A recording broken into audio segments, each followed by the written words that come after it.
মঙ্গলবার পশ্চিম জেলার মোহনপুরের ফকিরামুড়ায় নবনির্মিত মা চিন্ময়ী সৌন্দর্য মন্দিরের প্রাণ প্রতিষ্ঠা ও কুম্ভ অভিষেক অনুষ্ঠানে যোগ দেন মুখ্যমন্ত্রী ডাক্তার মানিক সাহা।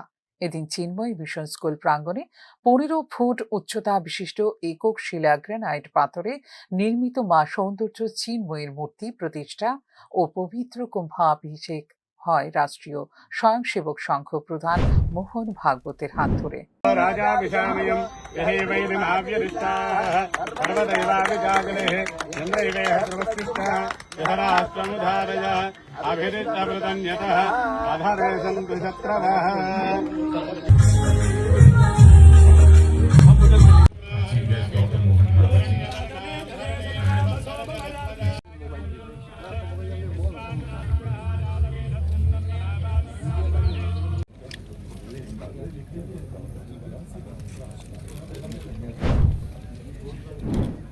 আধ্যাত্মিক আরাধনা ও ধর্মীয় পর্যটনের হাব হতে চলেছে ত্রিপুরা বলে এদিন অনুষ্ঠানে উল্লেখ করলেন মুখ্যমন্ত্রী ডাক্তার মানিক সাহা।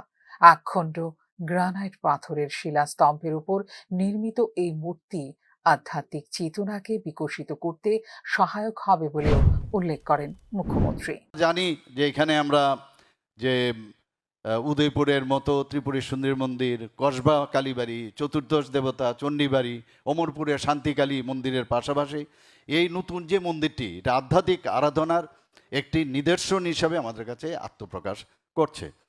আমাদের রাজ্যের ধর্মীয় পর্যটন, এটা নিয়ে আমরা অনেক কাজ করছি সরকারের তরফ থেকে বিভিন্ন জায়গায়, এবং এর মধ্যে এটাও কিন্তু আজকে কিন্তু একটা এই ধর্মীয় পর্যটনের মধ্যে একটা পালক কিন্তু আজকে আমরা বুঝতে পারলাম। এটা ভারতবর্ষ আধ্যাত্মিক চেতনা ও বিকাশের তীর্থভূমি, আমরা সবাই জানি। এত বড় যারা লিজেন্ড ব্যক্তিরা এখানে বসে আছেন, আমার এসব বেশি বেশি কিছু বললে মনে হবে আমাকে নিজেই মনে হয় যে একটু ঠিকভাবে আমি কমফোর্ট ফিল করছি না। তবু চিন্ময় মিশন ইন্টারন্যাশনালের অধীনস্থ চিন্ময় সেবা ট্রাস্টের উদ্যোগে নির্মিত হয়েছে এই মূর্তি। মন্দিরটি কালো পাথরের 27টি স্তম্ভে নির্মিত, যা হিন্দু জ্যোতিষশাস্ত্রের 27টি নক্ষত্রকে প্রতীকীভাবে উপস্থাপন করে। এই মূর্তিকে ঘিরে রয়েছে আদি শঙ্করাচার্যের রচিত অমর সৌন্দর্য লহরীর শ্লোক ও মূল্যবান বাণী সমন্বিত 27টি স্তম্ভ।